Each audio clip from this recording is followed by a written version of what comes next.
Is that 4 or 5? One, two, Kayla, three, Doug, five. Lonnie, Jeff. Five of us. So 5. All right, we have a quorum. The time is 5:30. Call the meeting to order. Roll call, Sherry? Or Cheryl? Here. Oh, no, my picture. Tom Trotter. Here. Yep. Michaela Emerson. Here. Doug Mindenhall. Here. So we're just waiting Mike and Janice. They did not indicate they would not be here, so. Okay. Probably be here. We usually come flying in at the last second. Who would like to lead Pledge of Allegiance? I'm going to mute myself when we do that so it doesn't sound terrible. Sure. I pledge allegiance to the flag of the United States of America and to the republic for which it stands, one nation, under God, indivisible, with liberty and justice for all. Thank you. Move on to the consent agenda. 4.1 February 8th regular meeting minutes and 4.2 preventative maintenance report for February. Any questions, comments? I'll move to approve the consent agenda. I'll second that. All right, motion to approve February consent agenda by Stephanie, seconded by Lonnie. All those in favor? Aye. Aye. I think that's everyone. Motion carries. And move on to financial report, Sherry Blue, February. Or sorry, I'm March. Well, That is no, February. it is February, yeah, it is the February one, we're in March. Yeah. So currently we should be using 67% of the budget, which, you know, for the budget, we are in line with that. Payroll overall is at 51% and material and services is at 63. The general fund income so far is at 64.79%. Quarterly reports, the financial statement includes the reimbursement that we should be getting for Q2.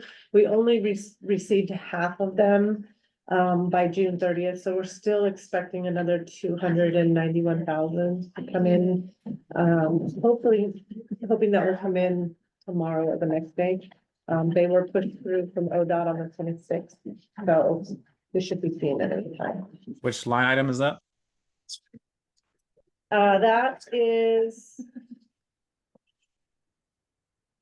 That's the 5311, the CARES funding. It's. Jim, go ahead and keep going. It has been accrued for, so the financial statement looks as though we have received all of it, but we have not received the 291 yet. Looking at your interest down, where do you maintain like excess cash or funding when you have it? Do you have a money market account? Have you looked at, 'cause you're a district, right? To see if you would qualify for the state pool? We haven't looked into that at all. Because right now the state pool is, I think we're getting 5.25% interest on that. Okay, So you have a decent sized reserve. It's all backed, so I just don't know. I think districts can utilize that, but it might be worth a call to the state to find out about it. okay.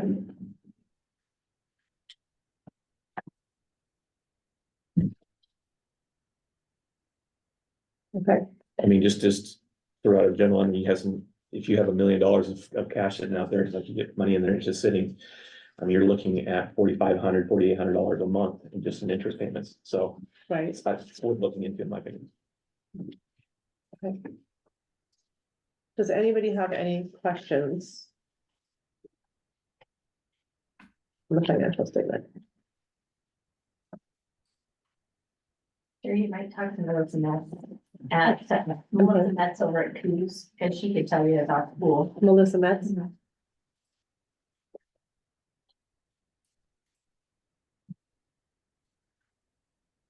That's a no.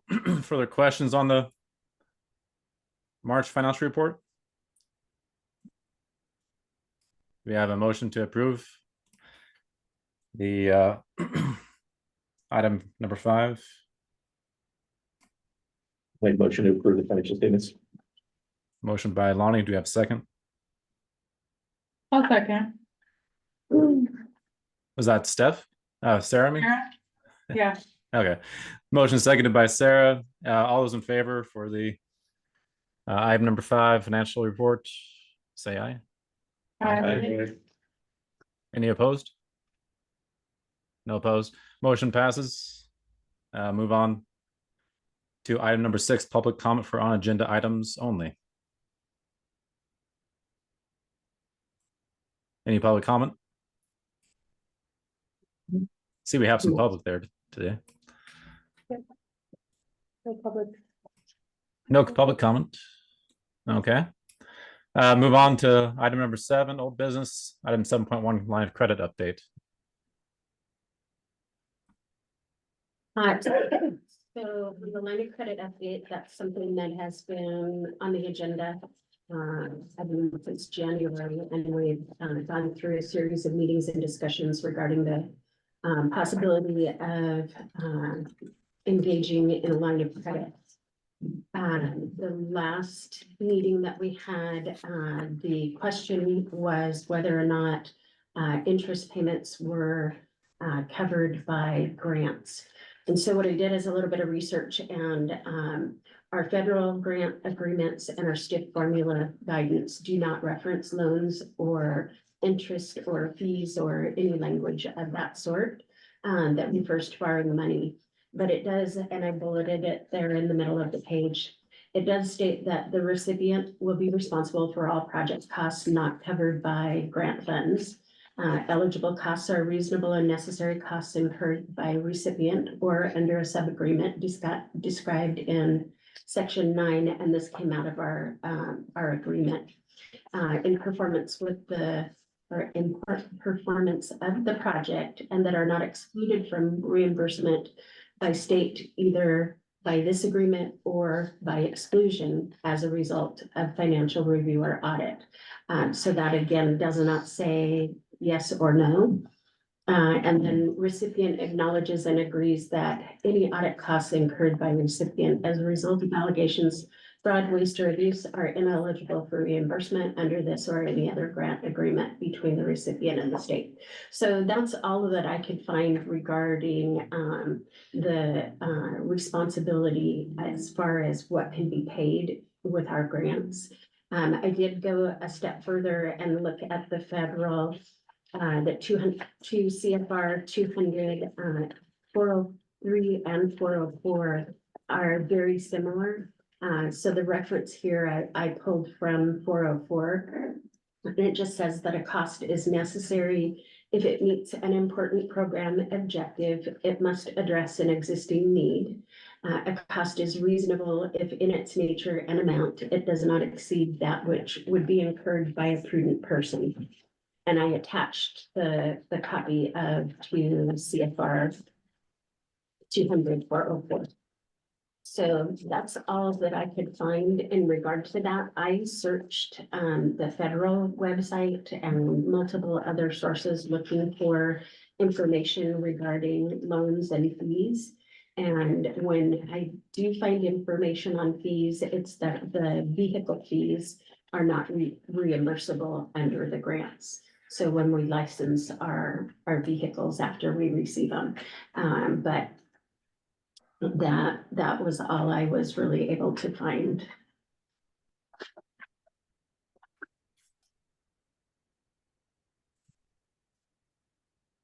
Yeah, it's not very reassuring one way or the other, whether we're very clear, I guess. So make me want to hesitate, I guess, to use any of the funds to pay the interest, right? That's how I would feel. I agree.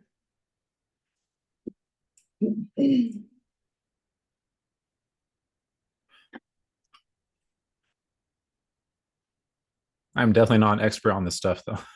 Not even close.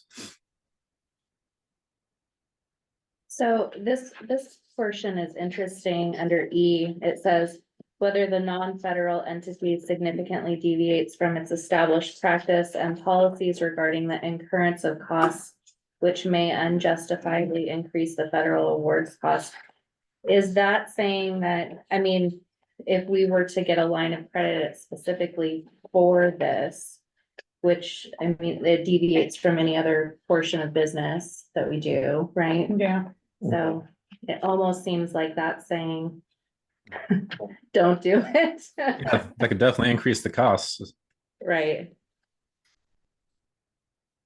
I wonder if they'll have anything to say with this, the audit that's happening. The audit, I suspect that there are a lot of questions that we will be able to get answered. And probably way more questions than what we know we have, which is a good thing. And before the audit, I know that, as it stands right now, that we will not be able to move forward with any of our capital grants for the purchase of the land, for the receiving of the electric buses that we've got chargers sitting for them or in the garage. We won't be able to complete these grants if we do not have something in place to be able to pay the outright costs and have that buffer in between when we pay it and when we receive the reimbursement. Because our financial status does not allow for that. If we do, what we would end up doing is using our payroll to pay for the match money on the buses or for the project, to start the project. So we have approximately $8 million worth of federal grants. And if we don't have a mechanism in place to fix the situation that we're in right now with cash flow, then we're gonna have to, we're not gonna be able to complete the grants. And that's really what it comes down to. That's why I've brought this to the table and continue to push it, is because that's where we are. But I also, that being said, believe that it is important for us to go through this audit before we make a decision on this. Where's our match money? If we didn't, so if we do the line of credit, where does the match money come from that's going to reimburse to pay the loan? I'm not sure I follow the question. So we're gonna get reimbursed from our grants for the federal portion, but we have to pay the match on that. That, So, I mean, it's still gonna come out of our transit funds, right? right, and that's what we need to resolve in this audit this next week. Because according to our stiff drawdown information, we have that money. And according to our bank account, we do not. And we have a pretty good idea of where that crossover started to take place, where we started utilizing the, and it was inadvertent. It was never a planned thing. But when we started using the capital reserve to cover our operating costs is when we exceeded about 600,000, was it 600,000? 400,000 per month in expenses for 1.2 million per quarter. Once we went above and beyond that, that's every quarter we're expending $1.2 million. And then we're waiting a minimum of 45 days to get our reports in, and then another couple of weeks to get the reimbursements. So we are typically floating about $1.5 to $1.8 million while we're waiting for reimbursements, because we're already in the next quarter, 2 months into the next quarter by the time we receive all the reimbursements. So we've been able to identify where some of the challenges are and where some of the questions are. But this audit will be really good to give us a plan to move forward. And to have outside eyes that are not familiar, looking at it, asking questions. I think that'll be really good, because sometimes we look at it and we think that makes sense. And then somebody else might look at it and go, wait, what about that? So this will be good. So I guess at this point in time, being we do have this audit going through and we have some unknowns, I don't think that we should do anything with a line of credit, at least until we get that resolved. Then possibly, but even then, I'm not sure if I'm fully comfortable with it, but I don't think we should do anything until the audit's done. Right. So, And that, the reason that I put it on the agenda was to provide the update on Updated language. the requested information. Yeah. Thank you for that. So we're gonna table.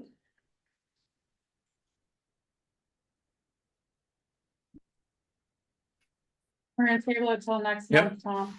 Okay. Yeah, that sounds good to me. Okay, move on then to item 7.2, goals for the agency.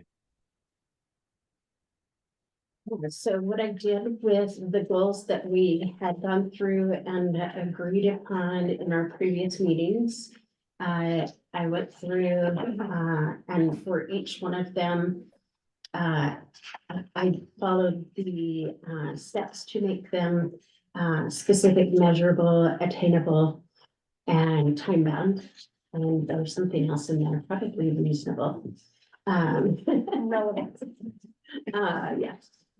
And then as I was doing that, what I found is representing transit is really hard to make a goal, because it's what we do. It's who we are as a business. We are transit, we represent transit in all that we do. So it's hard to quantify that with an attainable goal. Could we change it to something more of like, community partnership of some sort? Cause I think wasn't that like what you were getting at, was just being involved in the community plans? Involved with, planning with the different cities and county and, of what's going on there with ODOT. Brand development, something like that. I mean, it was reviewing, development proposals so that, we're not losing bus stops or, have opportunities to have bus stops, formalized at different locations as development occurs. I mean, it could be like a certain amount of, like, I guess if you had a connection with a person, you could record that. And then we can maybe ask for a certain number of, I guess, communications and associations with different organizations. And I mean, that could be kind of like, that could be quantitative. And I think Mike was saying something about entering IGAs to where people are actually including the district in their initial project plan. We talked about Douglas County Emergency Management, an agreement with the county.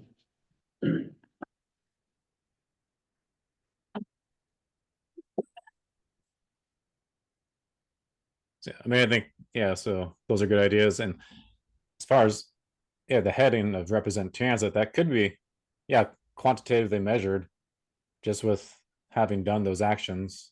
And that can be described in the results. It's taking a look at your transit stops and thinking of first mile, last mile and promoting projects, with ODOT or jurisdictions, road authorities to help include that as they have other projects coming through, making sure that those needs of transit and people that bike and walk are addressed. Might even be,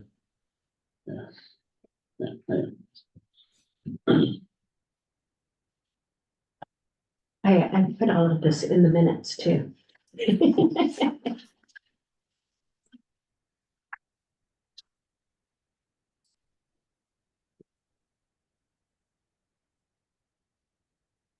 Okay.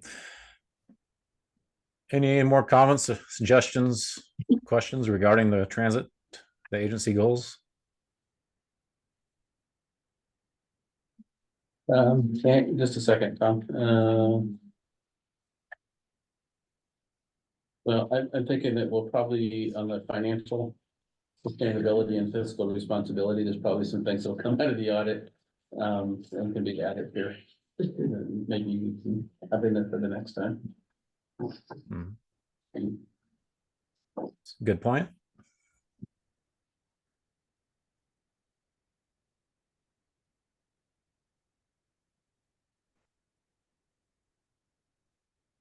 All right, there's nothing else. It sounds like maybe we'll just table. I guess that doesn't even need tabling, right? It's just move on. Mhm. No vote for that. Okay, we can, with that then, let's move on to the new business. Item 8.1, stiff stack committee update. Okay, so we did have a skip stack committee meeting on February 27th. And we did have one member application for Capstone to be the environmental representative on the committee. And the committee voted to move that forward to the board for approval. Also, in her application is attached as well. And then in addition, we did review ridership over the past year and look at the increases in ridership for each route, for the fixed route and for each mode. And we went through the proposed projects for the grants that are open right now that need to be submitted by tomorrow. I don't have that sheet with on my computer. Does that have a motion with it or for Capstone or? Oh, yes, if satisfied, motion to approve the stiff stack recommendation for appointment of applicant Capstone. Okay. I'll make a motion. Oh, go ahead. No, I just had a question on it. We did during Oh, yeah. session. So how was this advertised for people to be able to submit their applications? It's on our website, Okay. and then word of mouth, really. I mean, we haven't been advertising it a whole lot other than on our website and sometimes on social media. I'm just concerned with only getting one application, how many people knew that it was available? You know what I mean? So there are a lot of positions available and it is really difficult to fill them. So have we maybe considered posting those on Nextdoor or, you know, somewhere where I know I see that a lot, like for instance, when city council positions become available and things like that, that's shared on Nextdoor and then you see, you know, more people jumping in and applying and things like that. I mean, for me, being in this position and not knowing that applications were being requested, you know what I mean? Like, and I'm involved in this, so. Well, and I believe that we provided maybe not. I was The thinking budget that we committee. had provided the application to the board at the time that we set the meeting schedule for the year, but I might be mistaken. Okay. Yeah, I think we mentioned that there was a vacancy. yeah. I there's remember like five that we vacancies. were looking for some, yeah. Yeah, the budget committee for sure. With the budget committee, we actually filled all our vacancies. Yeah. But I think that's a great idea, you know. to Yes. do The that. more you can get it out, the better off you're gonna be. Yeah, we've had a lot of vacancies. I think ever since I was started on the board, there's been vacancies. If I can't get rid of Nextdoor. Yeah, honestly, if we have 4 other vacancies, if we can put something out about those, you know, ASAP.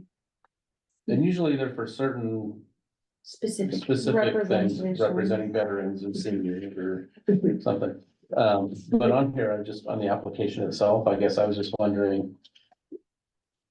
Should there be a question that addresses how they meet the criteria for the position?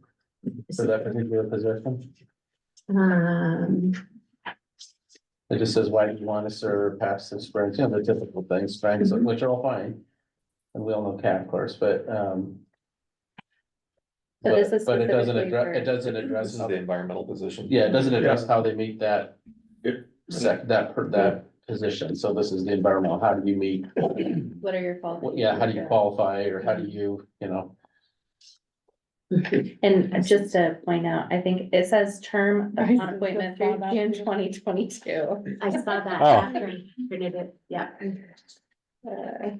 So what is the term for this in aesthetic curiosity? It's 2 years, so it would be June 2026. 6, okay. I did correct it after.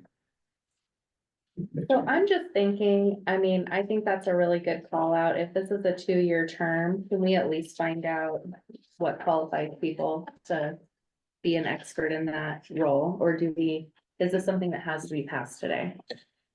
I mean, several of us know Kat. I mean, I think she'd be a good, so I'll also second Sarah's motion on this. For Kat, because I think she would be a good candidate. But I think the point well taken about having that question on the application. Any further discussion on that, or otherwise we'll take a vote? I guess we have a second. I was gonna make a motion to table it for a month until it could be properly advertised and updated with qualifications on the environmental position, but Okay, well, I think, Well, he can take that motion, that supersedes the motion on the table. okay. So that would, I'll- Robert's Rules of Order. I'll second tabling it. I Okay. agree. Probably had to take action on the first motion before we did a second. No, this one supersedes, so you have to actually, you have to decide this one, yeah. okay. All those in And then- favor then of we- the, then we take that one up. of the motion up by Doug, and it was seconded by Michaela, right? But yeah, can we have just a little bit of discussion on Oh, that? yeah. Is there, so just to get back to Michaela's question, is there a timeline? Is there a? Do we need to do that this month, or would it work okay still if we did it next month? It is, the I'm next, definitely in support of having her on there, but yeah. right, the next meeting is in, I believe it's in May.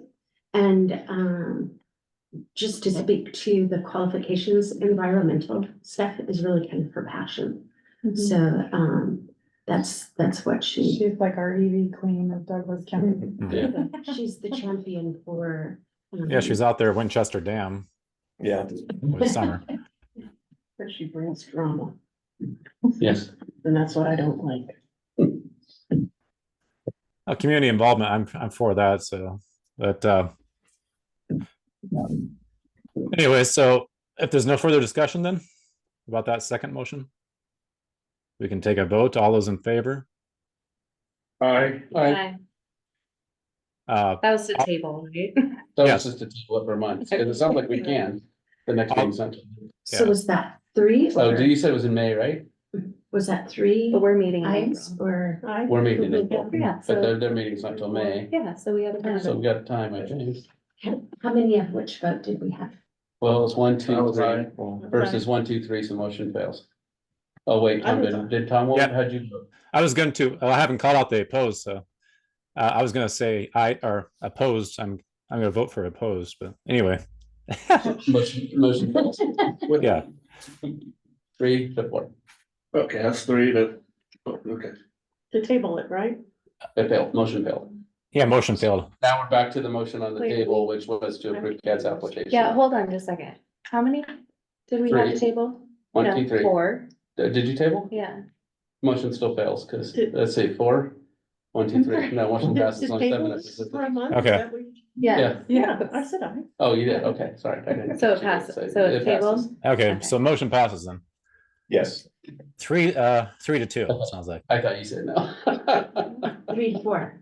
4 4 to to 3. 4 to 3, It passed. 3. we'll get it. Okay, Go ahead, I guess. I've lost, if people came into the meeting, I've lost count. But I guess we have everybody here today, looks like then, right? Okay, Yeah. Yes. okay. All right, so we tabled. That was 7.1, no, 8.1. 8.1. But that was tabled with stipulations. to bring it Yes. back. Yeah, To there's bring a it time, back which is with next month. the qualifications Next month. And after advertising, and after advertising. right? So it has been on the website, to be fair. Just adding it to next door. Yeah. It was Right. proper, so just to, I think the motion was said, it was like it was improper. It was properly advertised, but you're asking for additional advertisement. Yeah. I mean, you could put it on Facebook too, right? Don't we have Yeah. Facebook? It's been on Facebook. Okay, Yeah, I right. didn't have next door available at the time that we posted it. Yes. Facebook. I'll go back. Okay. all right, very good. So I think we all, so you talked to Gary, I think all support it, it's just, we wanna hear more and see more and Show more in the application. show more there. Yeah. I haven't even seen the application. I don't think she needs to show more necessarily for this one, but if you're, In the future. but yeah. You didn't send an email out with the It'd be updates. kind of weird to have her fill out another one. I don't know if there's any other documents. Well, yeah, the date on here is wrong. Well, I'm just saying, I'm online and I don't have that's paperwork on my updated packet.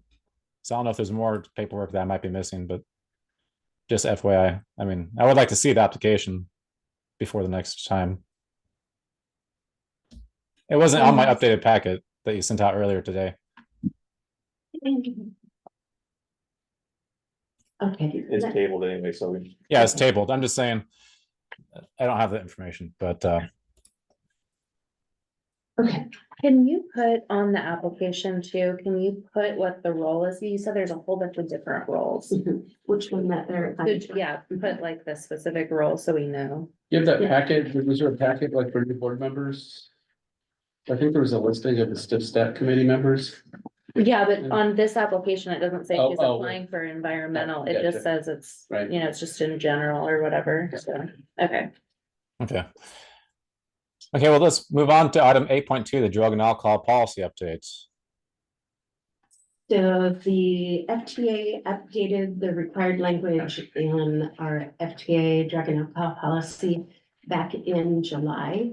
And this copy that is on the table in front of you today is the clean copy that has the updated language that was forwarded to us from RLS and Associates, the folks that did our drug and alcohol site review.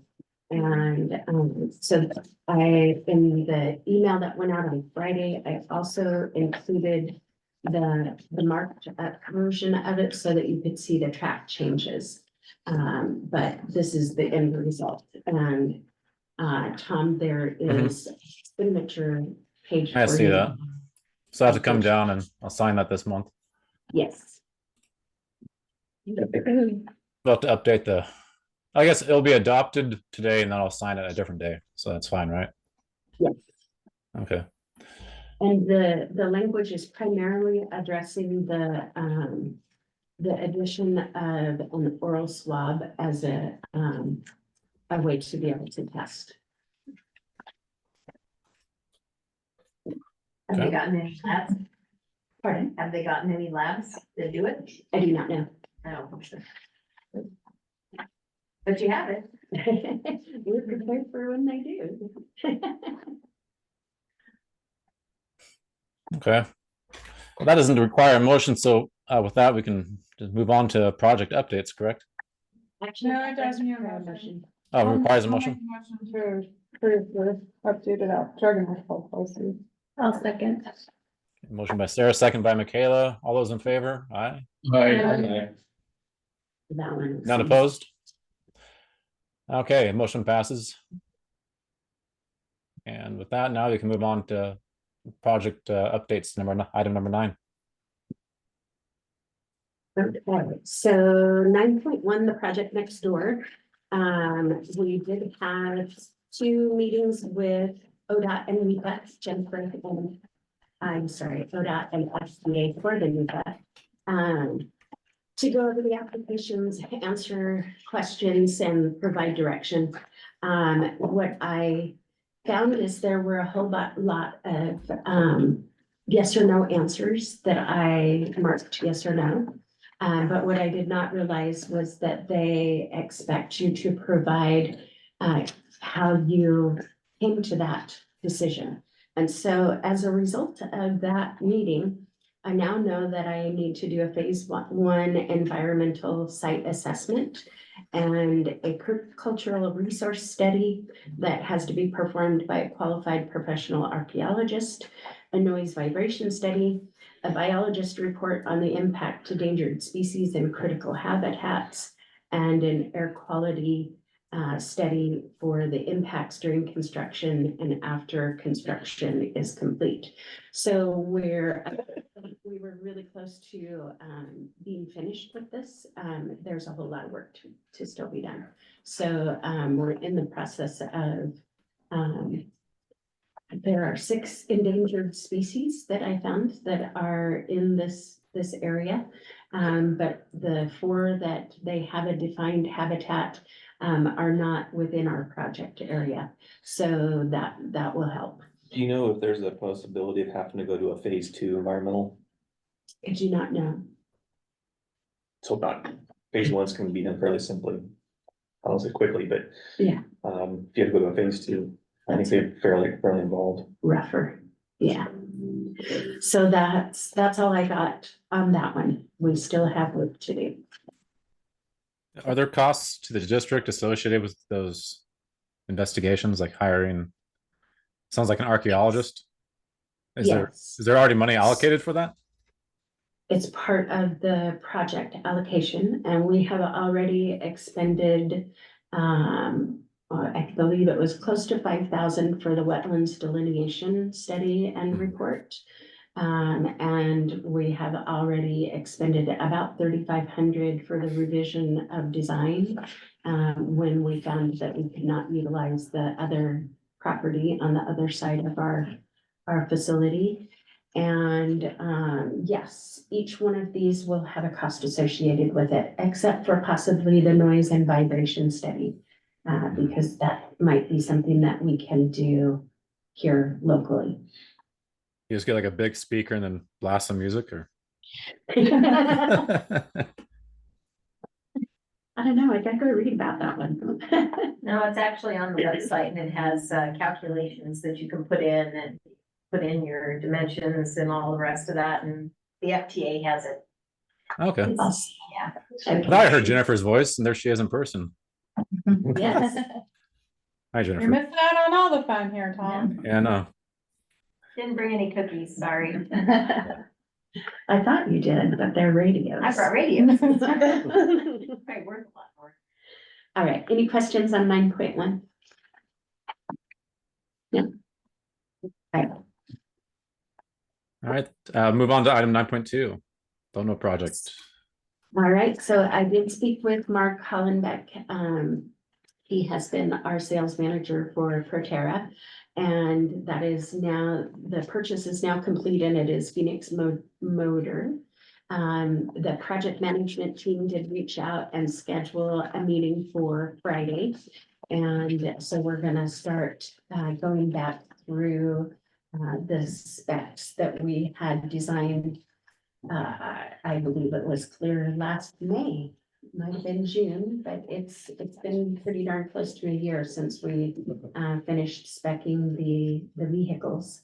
And so we can start moving forward on that. I suspect it will still be a year before they're built, once we sign the contract.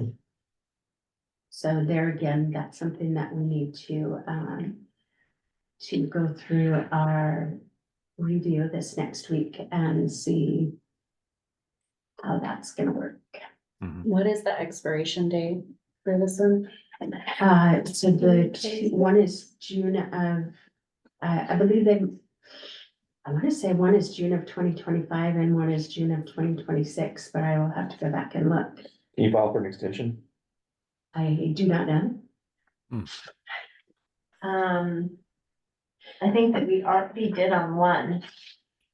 There's a possibility, I don't know that the federal one, that one is where you've got the majority of the money, right, for your, The two federal ones, yeah. yeah. So what happens if we sign a contract and we lose our money? That's where I was kind of Are we going. liable to pay for those Well, buses if we we're- don't have the if- grant? if Or we would can't just meet the reapply? commitment, We're not gonna sign the contract. And up until very recently, I was not aware that we could not meet the commitment. So, you know, different eyes on the project right now. I do not believe that we would be so lucky as to get another grant of this size, especially if we don't utilize the one that we received. There would definitely be points against us for any further federal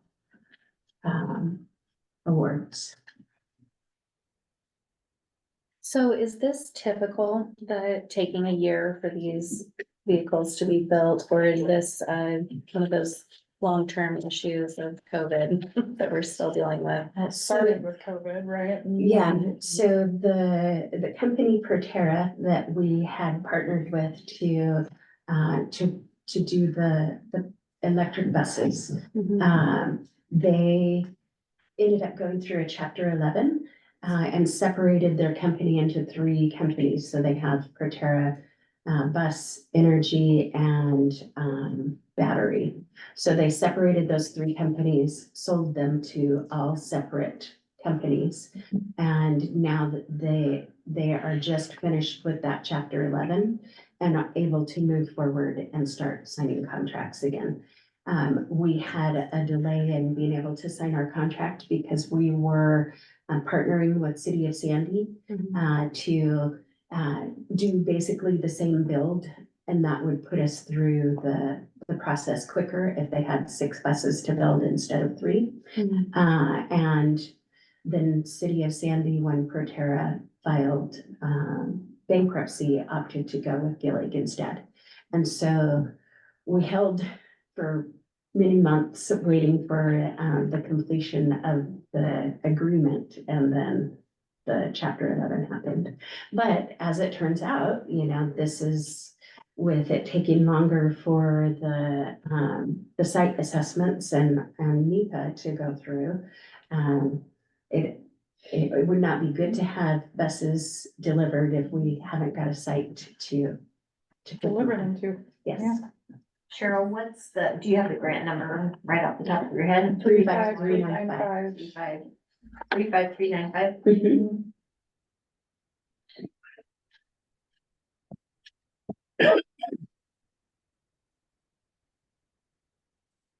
So before COVID, it took a year to do this, to build these To build buses. buses. Proterra is actually one of the ones that is quicker than the rest. Gillig is a 2-year wait Okay. for their buses.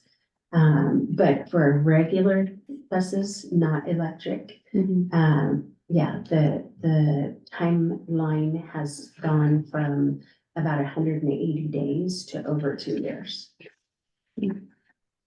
So do we have a contract for buses to be built for us then, or are we still looking to put that in place? We did not sign it. So we don't have anything actually committed as of yet. Nope. No, if we had signed the contract prior to them filing bankruptcy, we would be looking at delivery of buses within the next couple of months prior to being ready for the installation of chargers, et cetera.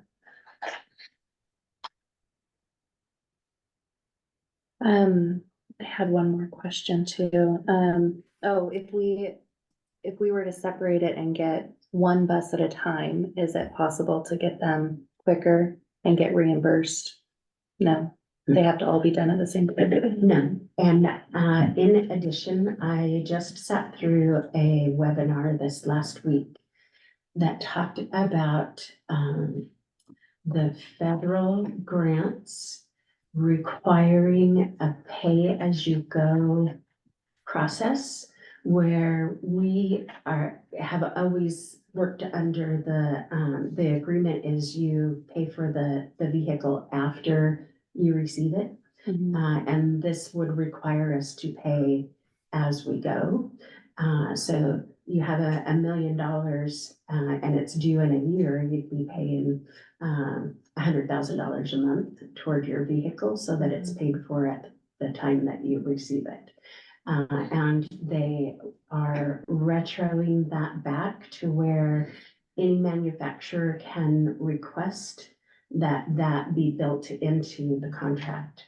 So where Proterra had agreed to allow us at the beginning of the build to only, I believe it was 100,000 that we were gonna put down when they started the build instead of 300,000. They have the right now to go back and ask this agreement be modified so that we would have to pay as we go. So there are a lot of questions. And that this is the first time that I had heard of this. And I'll have to look it up. I can forward you guys the information that there's more information. So how would about we it. pay for that if they do modify that contract? That is a question that I would be far more prepared to answer after we do this audit. Because technically, we have the money to pay for it. Yeah. So it's, what do they call that when it doesn't, cognitive dissonance is what it's causing in me. It's not funny, but if I don't laugh, yeah. So. Any questions, any more questions on that one? No more questions? All right, let's move on to item 9.3, stiff project updates. So 9.3 shows you, project by project for the 21-23 stiff cycle. The amount of money that was allocated in both the current stiff plans and unstiff funds. Unspent stiff funds. And it also gives a summary of what that project was. So like project number 1 was our transit master plan and human service coordinated plan. And we had allocated $120,000 for the 2 plans. And we received a TGM grant, Transportation Growth Management Grant, which we only had to pay a $20,000 match for that grant. And then they were able to do the second plan, the coordinated plan, in conjunction with the transit master plan. So we ended up having $100,000 to roll forward out of that project. And then the project number 2 shows you each one of the tasks within the project. For the fixed route, Winston and Sutherland increased service, Saturday service, the YMCA collector, which has not started yet. Kids Ride Free program, the South County collector, which has also not started yet. And the Lifeline Lane Josephine County connector that would connect Douglas County with Wolf Creek to the south and Lane County to the north. And it, as you can see, it gives you a balance. It's kind of hard to read. At least for me, it is. The totals that, the total balance that there was to roll forward on this project. But it was 518,000. Maybe that's 618,000. Looks like a 6 to me. 618,000. 618, okay, and 390,000 for the unspent funds. So I have a question on that. Maybe I'm reading it wrong. So on the project number 2 on the unspent, the top number on there, it says rollover. But like up above, we had a 0 balance in the Roseburg fixed route, but we had a $611,000 rollover. And it's allocated through And all the tasks. it was We had a expended beginning. also. So if you're looking at task 2.1, that gives the beginning balance of stiff funds, and then each number below that, the 96,000, 57,000, 122, 25, and 50. Those are all expenditures from that particular fund. Mhm. And then the unspent funds were a total of 611,998. And the numbers below that, the 3663, 171, 305. But where did the $611,998 come from? That's the beginning balance of the unspent stiff funds. From our previous stiff plan. So from the 1921. Mhm. stiff fund. Okay. Yeah, so that gives you, I have a question. mhm. For task 2.4 on project 2, the stiff allocation. That's correct on 4/1 to 6/30 that we spent 69,821 for the YMCA. Yes, so what we ended up doing, we started with the unspent funds and we requested permission from ODOT to access those funds for the project that was not started to maintain the fixed routes that were currently in service that we did not have enough funds to operate fully. And so where we had projected this to be a specific amount of money for each one of the routes, we ended up with the increased costs going over the amount that was allocated. Yeah. And it also exceeded our federal funds as well. That was brought up, I think, last year. Was it February or March or something? Mhm. I think I looked at that not too long ago. Okay, so those were used for like Winston-Salem, Roseburg. Mhm. Okay. Was it on that month or that time period that they were used for those? Yes, Okay. so each quarter is listed there separately. Yeah, so Q8. Okay.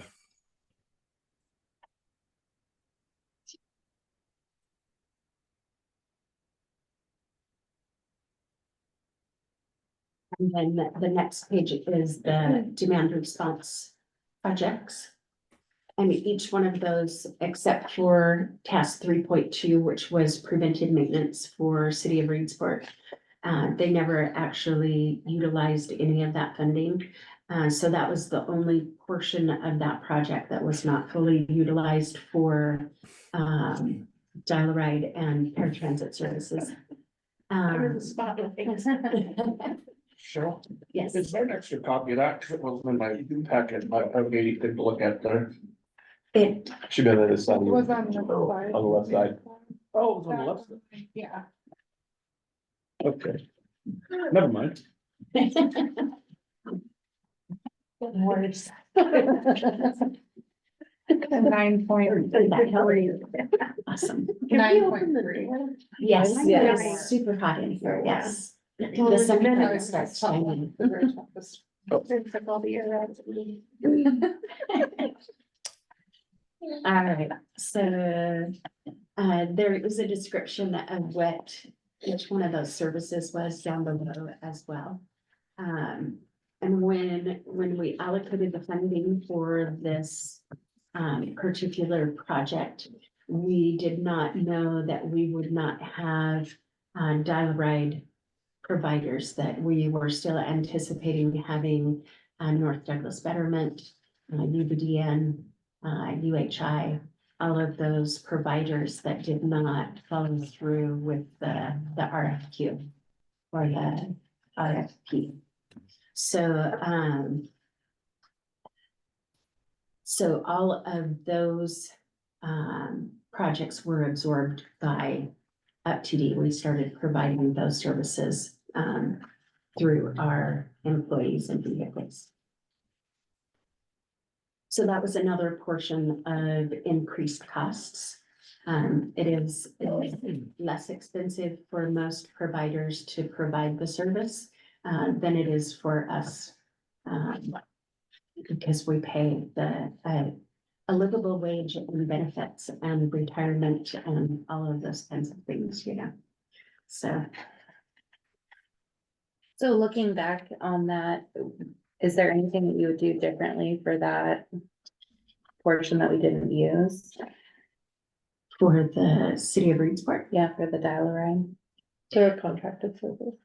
yeah, they have to access it, they have to ask for it, and they did not fully utilize all of the funding that was allocated. It's not to- funding that we could have spent as the district, it was for those contracts. Yeah. Mhm. Through our STIP plan that they applied. Were they aware of it? I mean, they didn't use oh, any, yeah. is that, Yeah. am I reading this right? They didn't use any of it. Correct. I think if I remember before, the report when they had Dial-A-Ride. Didn't necessarily utilize all the funding either, the county just distributed, Yes, but they didn't utilize it all, yes, which would be supposed to have. yeah. No. Yeah, so that was definitely a challenge when COVID hit and we were brand new as being the district and processing the provider payments. As they were used to, the practice had been, they divided the allocation into eight quarters, and they billed for an eighth of it each quarter. And so when they started turning in, reduced service, you don't spend as much money. When they started turning in expenses that were less than what their invoice was, and I questioned that, we ran into a really rocky road. I think CCAT goes through there now, don't they? Pardon? CCAT, don't they go through Reedsport They and do. even up into Florence, so I've been to Florence. that's likely where a lot of them would Where the know. business is coming. Yeah. Yeah. Interesting. I just wonder if we could look into that any further about how to, Reedsport always feels like they're But, on the outside. I believe it was available to them, they just didn't take advantage of it, correct? Correct, and all of their preventive maintenance costs were covered in the other funding that was allocated to them. Yes. Yeah. And then project number 4 is just the admin, and that's the report at the time that we did this project. It supported the general manager, myself, executive assistant, finance manager, and the administrative assistant that does all of our ridership numbers and graphs and makes that all pretty for us. And there were also building payments that were absorbed into admin, as well as the bulk of insurance. So there were a couple of items, just going through all of the stuff, going back and refreshing myself. There were times when, Q1, there's 50,000 expended, and the SNP allocation and 50,000 in the unspent, which was unusual. So I went back and looked, and there was I believe it was $23,000 audit. Was the audit costs. So there are a lot of things that get absorbed into admin that get covered there. This last page, the top portion is just the capital projects. So vehicle purchases, expansion vehicles, van replacement, capital improvement, and bus shelters. And that shows the spent or the regular stuff and the unspent stuff, and shows what that total should be. And then below, I went ahead and pulled over, this is the same information that was on page 2 for task or project 2. That shows the expected total reserve from the unutilized funds for operations. And so that is where we are beginning the audit. Is to resolve those numbers. And we know what happened to part of that, because we're spotting that, we're fronting it. And paying it ahead of time, but we never had a prudent reserve. So, What do you mean we're paying it ahead of time for what? we pay all of the costs of doing business for 3 months. Then we have 45 days to submit our report, so that's 4.5 months. And then we get our reimbursement. Maybe For those 2 benefits in the prior So quarter. 5 months later, so we're paying for 5 months worth of expenses. Where we get reimbursed for them. But you can do your report the day 46 if you wanted to. Yeah. Yeah, so as a result, I need to wait, and instead of speculating, I need to wait and have the auditors actually see and say what's going on. And when's that kick off, or has it already? Oh, okay. This is like a person that doesn't really understand all this stuff type of question. But the total capital reserve, is that is that reimbursable money, or is it already money in the bank? That's money that, if you're looking at our books, is in the bank. Okay, That is the reserve to be able to pay the match on the vehicles that are still on order. That is the reserve to kick off the project next door. It is the reserve for match for bus shelters. And it is the operational reserve for the projects that were not implemented by the end of 2023. so those were like, I'm learning quite a bit here still, like every month, but I know you fill out reports and some of them are like quarterly and then others are after like an expense comes up, right? So just, I'm curious, like where does like the total capital reserve, where does that funding, what was its origin? Is it like a bunch of different project origins that, because if we haven't started, then we wouldn't get reimbursed for it, right? So, So the stiff funding is paid at the beginning of each quarter. okay, And yeah. so this is pure so- stiff money then. Yep, so those Okay. are funds that were already paid to us throughout 2019, 20, 21, 22, and 23. Mhm. But they are allocated to projects, so they have to like, I know you gave us that paper a few months ago, or kind of showed like they have to stay in that chain if you roll it over. Like they can't go across categories and stuff. Correct, Yeah. yes. So they stay with the projects. And that's right. Okay. Thank you for the clarification. Mhm. At the end of the biennium, they can go to a new project if you Yes. want them to, but Reallocate. during the biennium, you have to keep them within that project. Right, and these were allocated forward into the same projects. So, I know that you guys probably still have more questions about that. Most of them really need, to wait until we go through this audit and we'll have, concrete answers for you instead of, I think that maybe this happened. And then, we will work with ODOT on a path forward. Is this something And- that will be at the next meeting, or should we have a special meeting? So I can absolutely provide an update to you via email. And then I guess you as chair would have, but you'd have to look at reasons that you can call a special meeting. Uh-huh. And see if we can or need to. And then we'll go from there.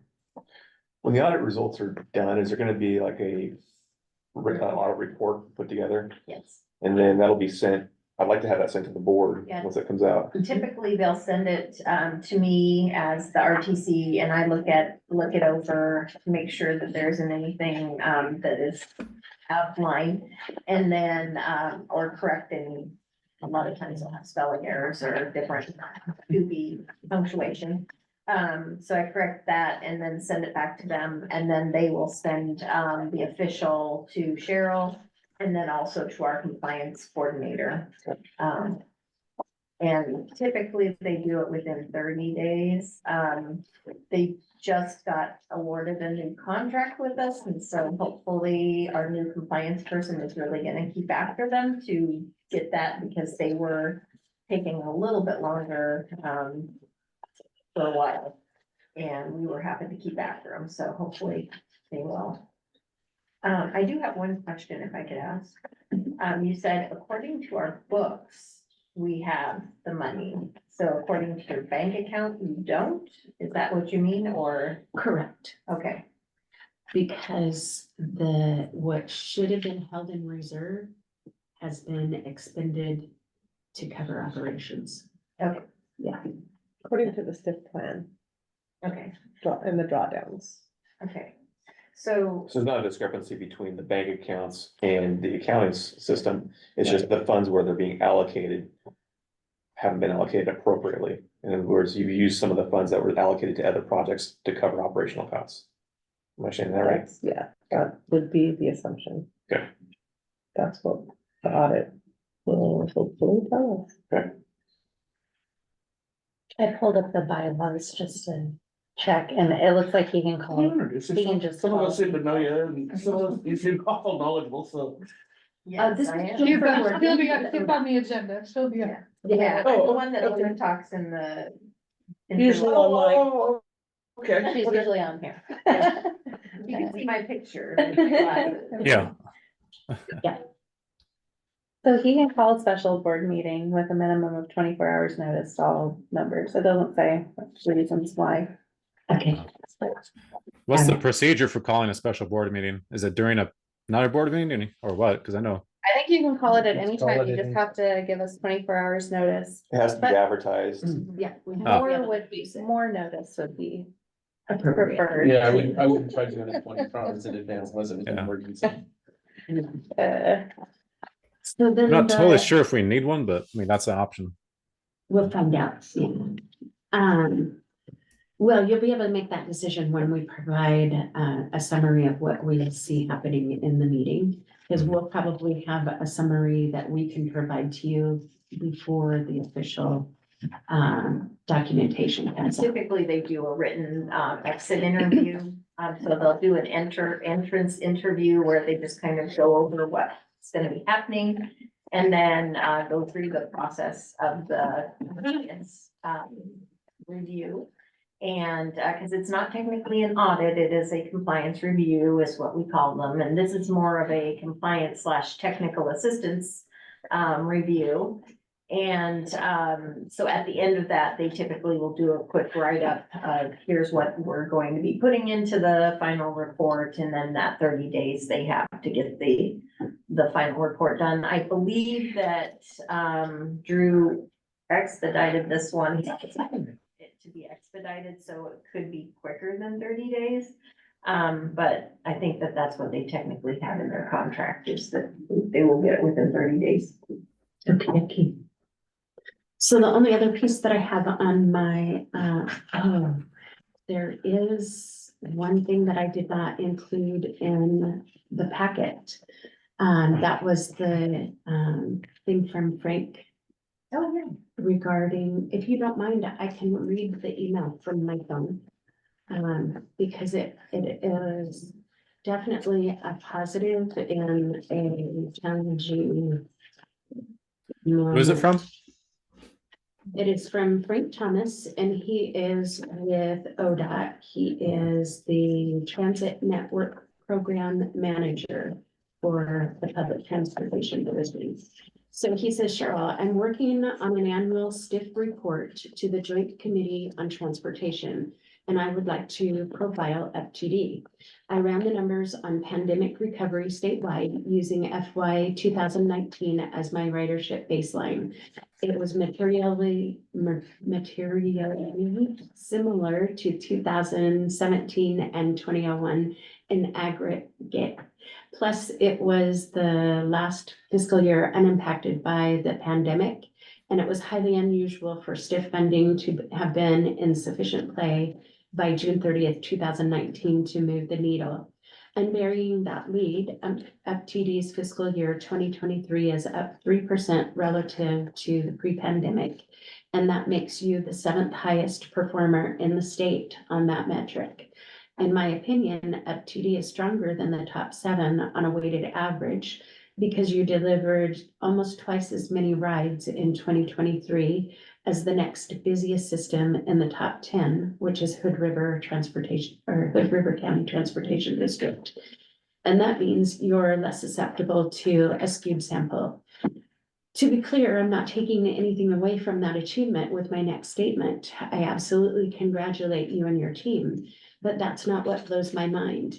If I just woke up from a 6 or 7 year coma and the first thing I read was your ride performance in the figure below, I would have no idea that there'd been a pandemic.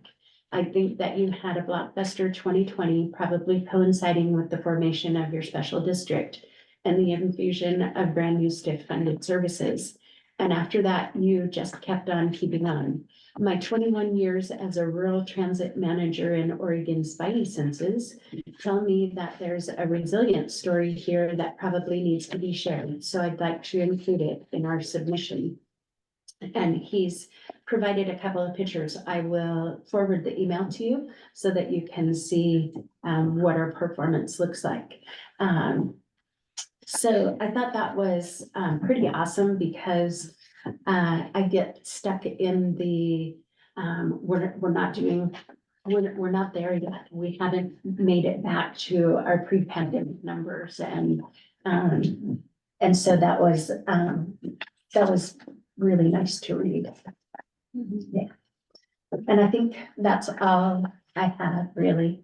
I mean, we're still up in our ridership by, I believe it was. Who knows? Well, I think February was your highest ridership in the last year, which is Yeah, interesting, because that's not the normal month that it's high in. Wasn't it October? Yeah. yes, so we actually had a 23% increase in the number of rides in the last year over this time last year. Yeah, which is following a 64% increase from the previous year. So good numbers, but my voice is telling me it's time for somebody else to talk. It's very timely to pass. Well, the next thing on the agenda is a general manager report. There it was. That was it. Oh, that wasn't, okay. So that was the general manager report, and so we can move on to ODOT update. Yes.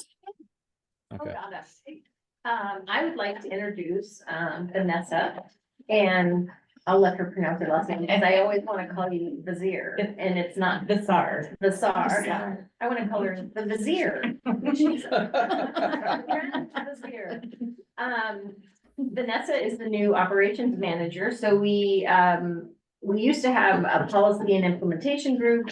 That group had 30+ people in it, and it was a huge pull for a manager to try to manage 30+ people, so they split that into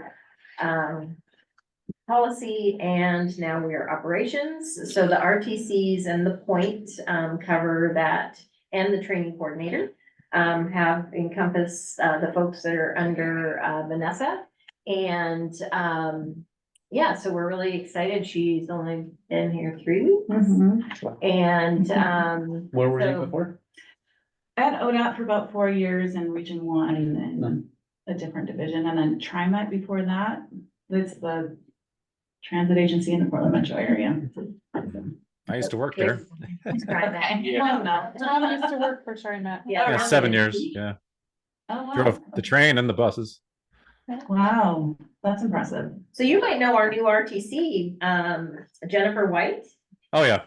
Yeah, she was a great supervisor. Yes, she was the. I used to talk with her all the time. Well, she is the new Region 1 RTC, so she has the position like mine in Region 1.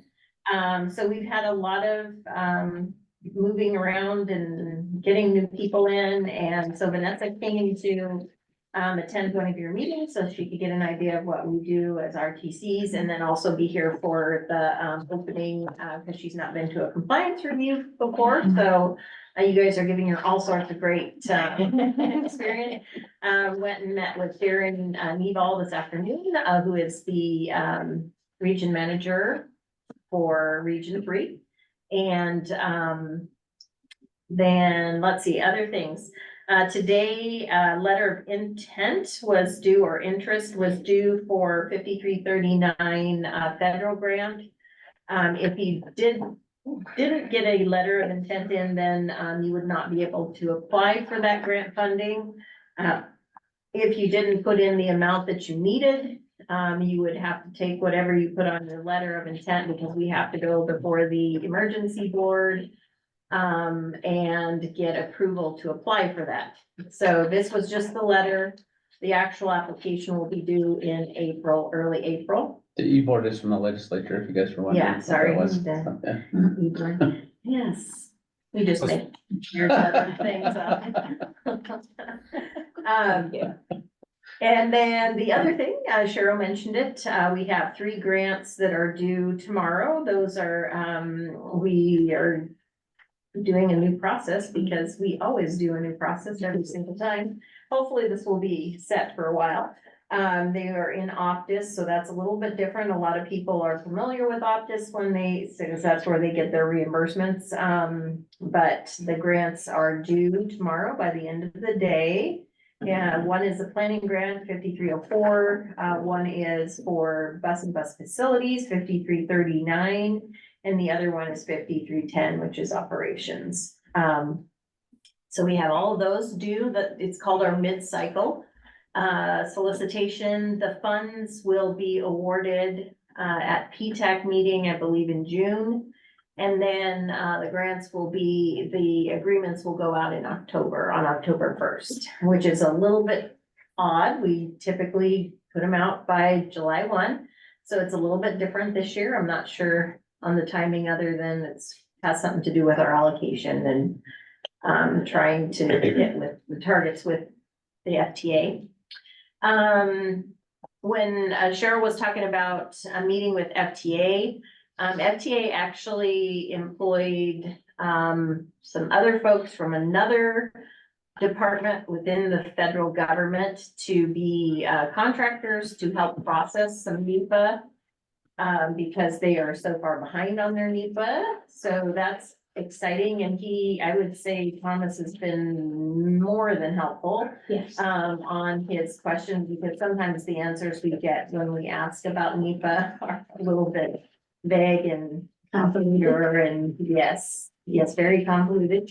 And we could use many other adjectives, I'm sure, to describe the NEPA process. So very excited and he's willing for us to give him a call anytime and ask him questions. So really super excited, because it has not been that case when we were dealing with them in the past.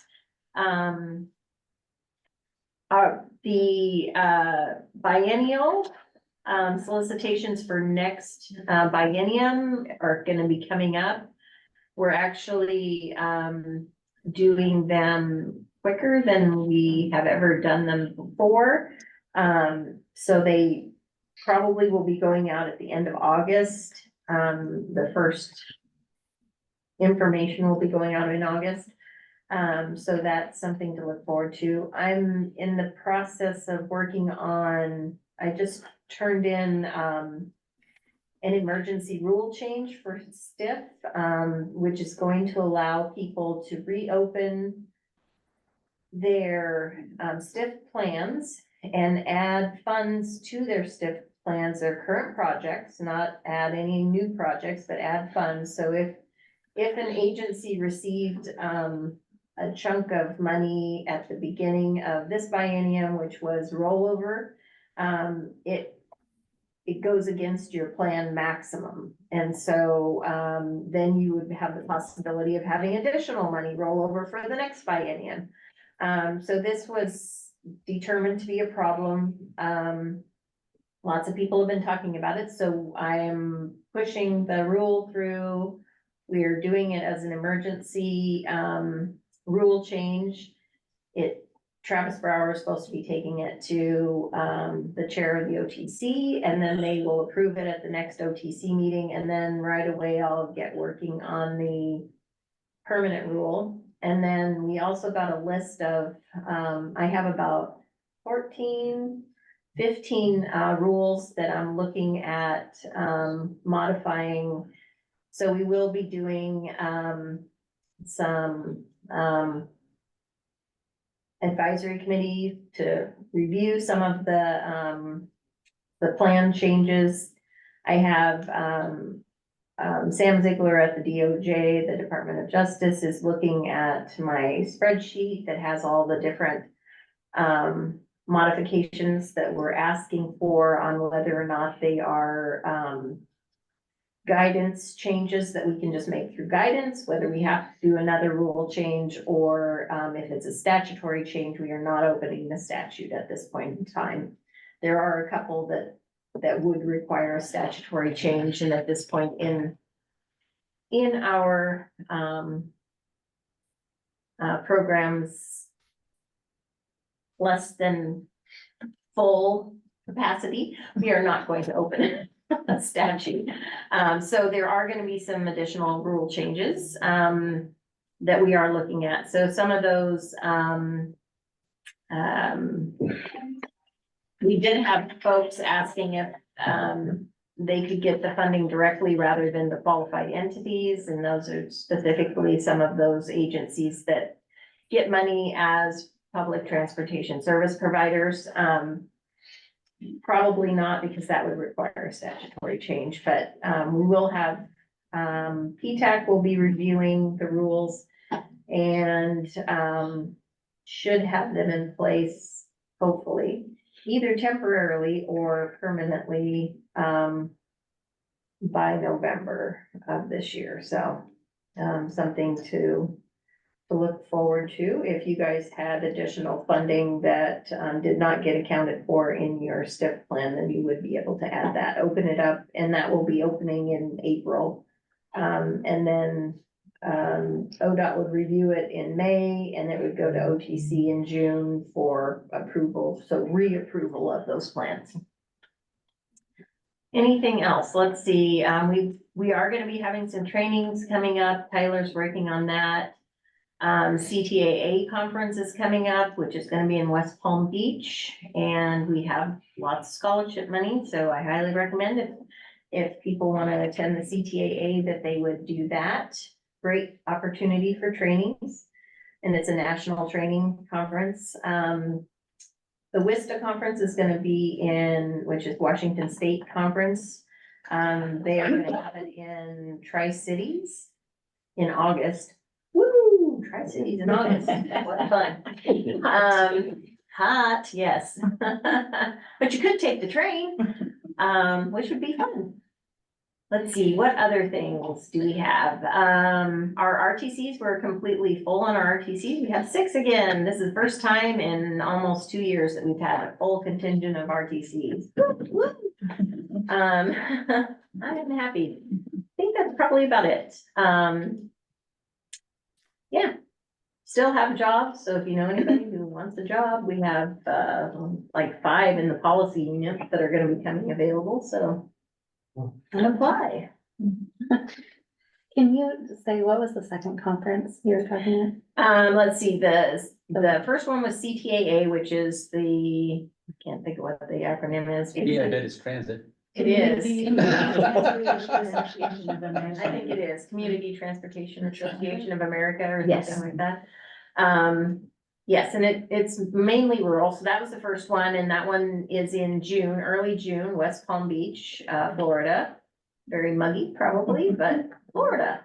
And then the other one is the WISTA conference, which is Washington State. It's like our Oregon Transportation Conference, Oh, which okay. will be in October.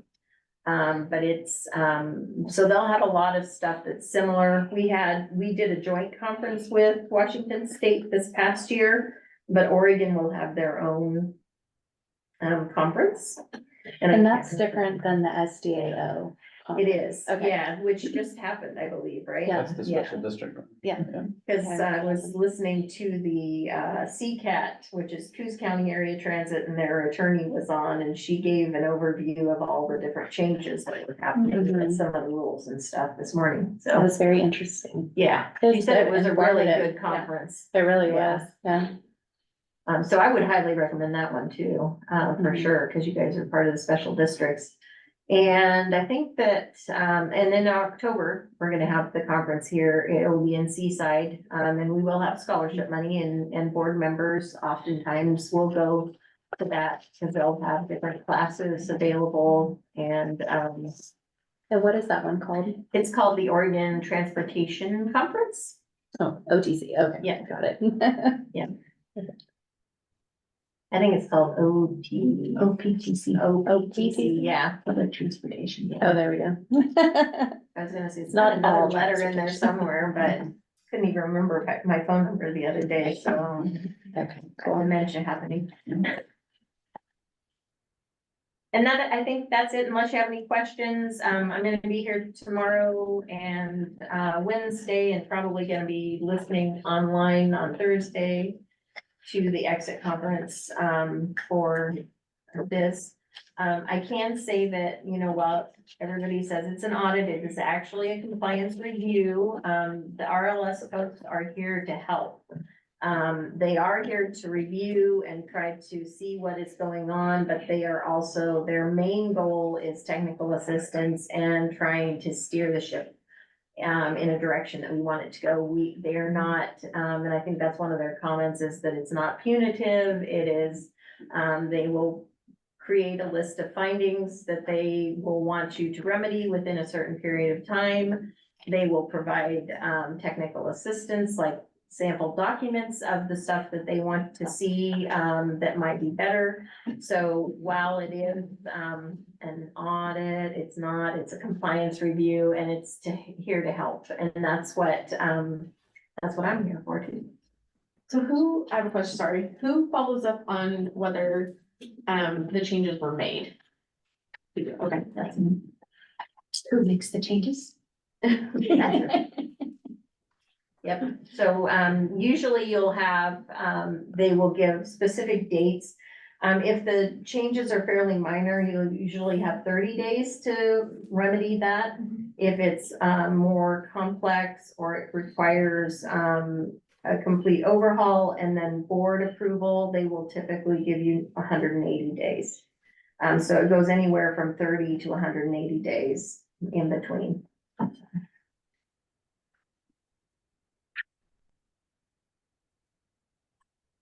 And hopefully we don't, I mean, I would imagine that you are not going to have, I mean, you guys had 19 findings last time. I don't think that you'll have that many findings. What does that process look like? when you- Yeah, gotcha. Is there audit or conversations with staff and then review of the financials? How does that work? Yeah, so typically, they will, and I'm assuming, did they request information ahead or they did not? Okay, so I have given them some of the stuff that I've asked you guys for, and they've been reviewing that. Typically, they will do a desk review of information prior to coming on site. And then once they get on site, they will ask for, oftentimes when they're looking at, to see if you maintained your vehicles in a certain, to a certain level, because you have to have it at a certain percentage. They will ask for a sampling of your mechanical records, and then they have a formula that they utilize, and they'll see if it stayed within that percentage. They will look at your financial documents that you have and make sure that all the elements that they're looking for are in those documents. And then typically we'll inspect buses. They're gonna be looking to see if you receive a certain amount, a threshold of money that you have a certain number of employees, that you have your EEO, your equal opportunity information posted in locations. They're gonna look at your HR practices and your hiring, looking at contracting, how you did your procurements, and whether they fell in line with the FTA requirements. And I think they have about 10 areas, so they look at administration, operations, financial, maintenance, facility, and I can't think of what the other 5 are, but they're out there. So pretty much everything. They'll pull records on dispatch to see how many rejections or refusals of service were there. Trying to think of what else they look at your insurance, make sure your insurance, you're covered. That ODOT is listed on your insurance as additional insured. They will sometimes pull your board packets to see what kind of notes and meetings and that. They will look at your website to see if you are compliant with ADA. They'll look to see if you had any civil rights complaints. Trying to think what else. All that fun stuff. Accidents. Accidents, yeah. if you had warranty work, did you go through your warranty or did you charge it to your grant? Which if I let you, then shame on me. I don't think we've had anything that we paid for on warranties. They probably will ask for your warranty record if you had any warranty work. Like some of your leaking stuff probably was warranty stuff. Yeah, and the lights, there were a lot of issues with lights. Yeah, so as long as you're tracking that in your warranty tracker or whatever they have, or a spreadsheet. So that's, I think somebody put something in the chat, but it's not up there. Natasha just said something on the 558 it was May 21st. I think that was related to the stiff stack committee. Oh, yeah, that was an hour ago. Sorry, we missed that discussion. that's all I have unless somebody has any other questions.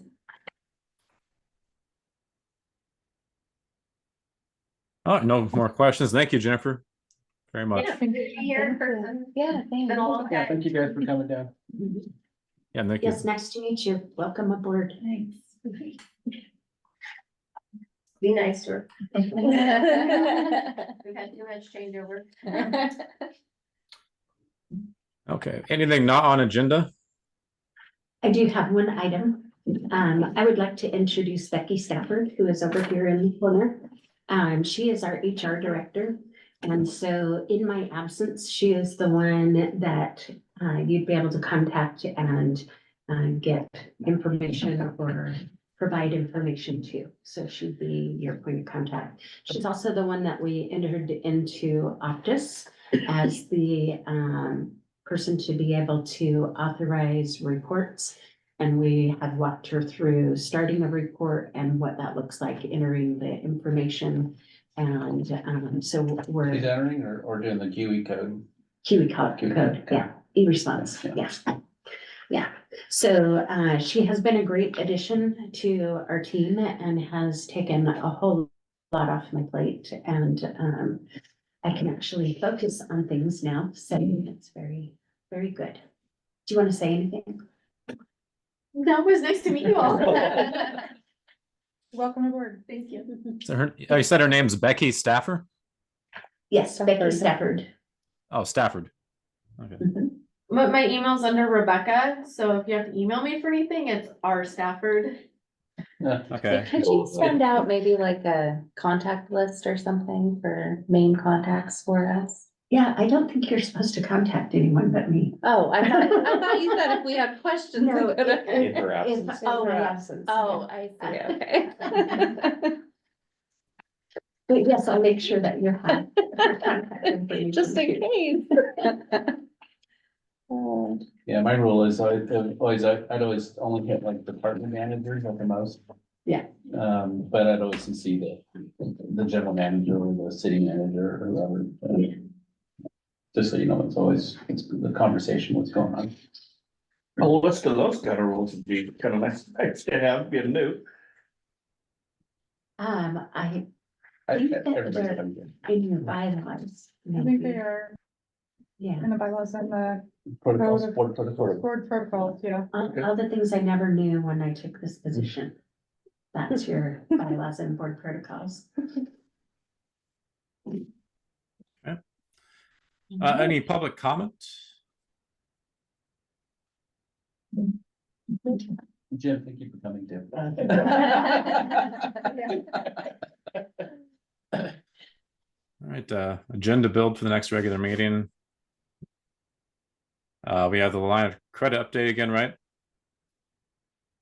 Yeah, Maybe. Maybe, okay. So we can always add items, right, between now and then. So that can be just leave it off, I guess. Goals for the agency sounds like again, right? I would find that one. Also the stiff stack. Is that the 8.1 committee update, or is that something else? Or That was the stiff stack update that you'll receive will be about the financial review that we're gonna do. but also we have the item for That, okay, Application, gotcha. Yeah, I forgot about And that. the stuff for the social media, like expanding the knowledge Yeah, of what this I don't position. like about that Nextdoor app is you get. You get the one, get, vote for my dog, yeah, vote for my dog. And it's in somewhere else, you know, it's like really far away but Yeah. they just submit it to everyone. And so I tried to drop out of it. I can't get out of it. They keep sending me emails. Can we? I'm sure you have them, the expiration dates for our grants, Uh-huh. so that we can see when they expire. Yeah. Most of them expire at the end of the biennium, so in June 30th. Wait. We're just entered a new biennium, so yes, June 30th, 2026. And I believe that is also when at least one, for sure, at least one of the capital grants expires. 26. Yes, 26, June 26. And then I'll have to check on the other one. I'm not 100% sure on the second one.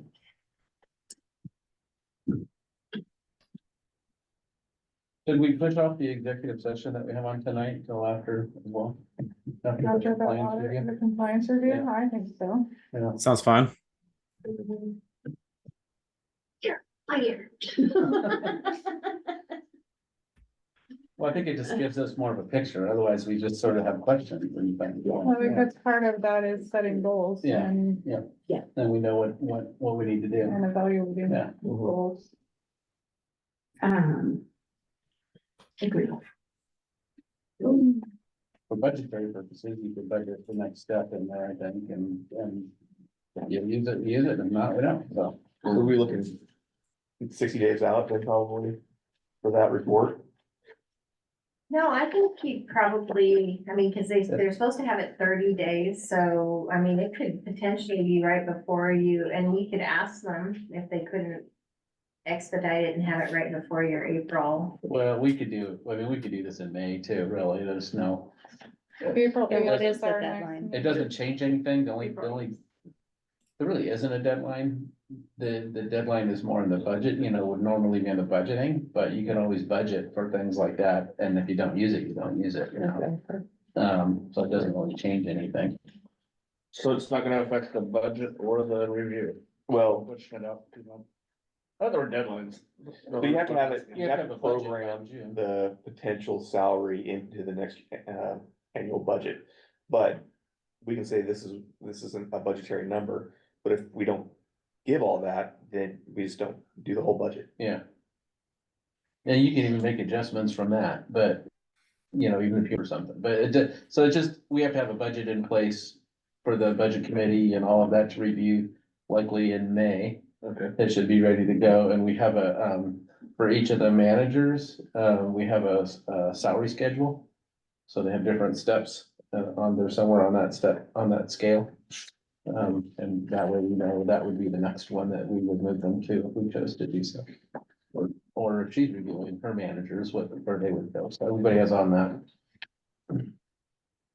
So yeah, if we get the report before our next meeting, it'd be great. Okay.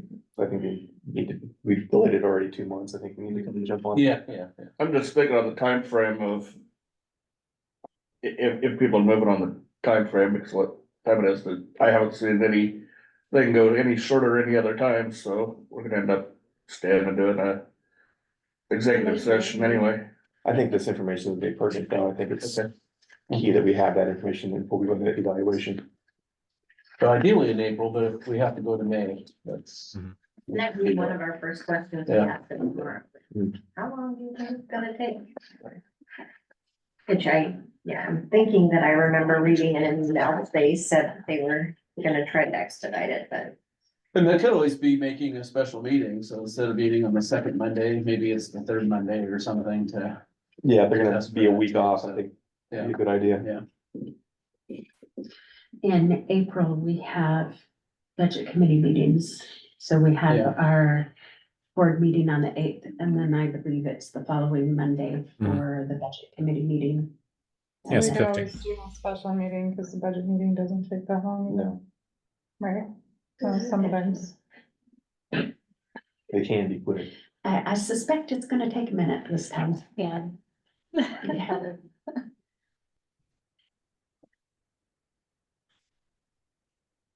You're up, Natasha made Tom. another comment. She said, she asked the question, does transit follow Oregon legislative biennium? If so, they run odd years 23 to 25.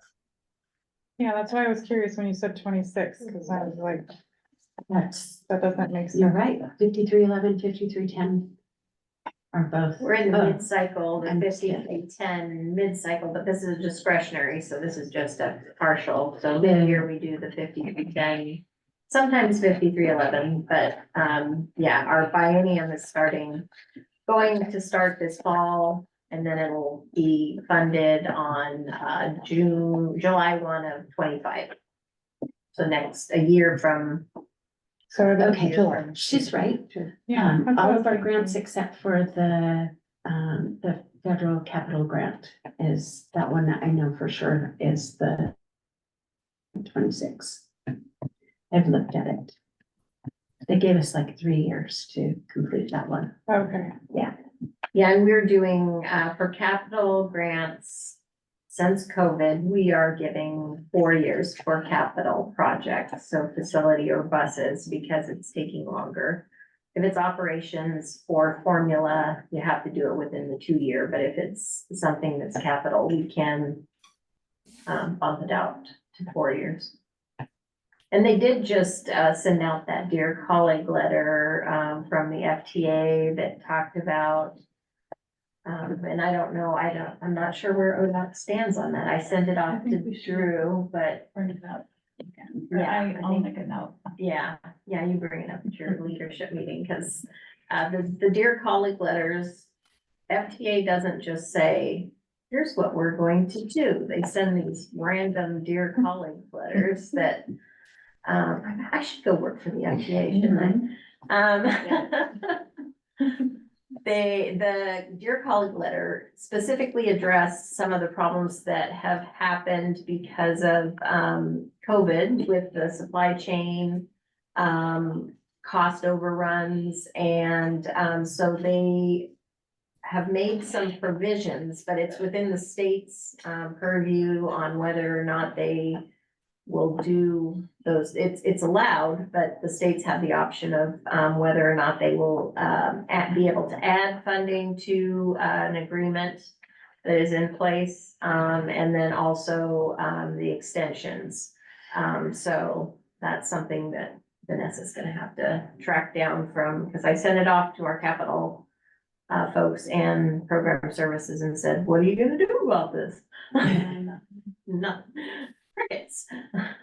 So hopefully we can find out, because that would help, like with your grant that's getting ready to expire and might not have enough money in it. Whether we can do, part of our discretionary would be able to add funding to those kind of things, and how it goes about doing it, so. Are you talking about the one for the 2 buses that they said is not gonna be complete by June? But it's already been extended? Yeah, but so this Dear Colleague letter made it seem like you could extend it longer, so there was a period of time, so we will know more. And I sent off an email to program services to ask them about the grant, to find out if we can extend it. Okay. The other piece of that is the price of the vehicles went up by close to 50,000 apiece. Yeah. So the grant does not come close to covering the. And that's what hopefully Vanessa will be able to find out is, Okay. are we gonna do this? Where are we gonna get the money? That's the other thing. Right, so that would be the theme, and that's why I was gonna cancel that order and apply for a new grant for those 2 buses. It was because we don't have the money to cover any excess expenses like that. Yeah. Yeah, so, yeah, I was thinking windfall, I'm gonna have to cancel this, oh darn. Yeah, and nothing's been determined that I know of, and I don't know what they're waiting on. Okay.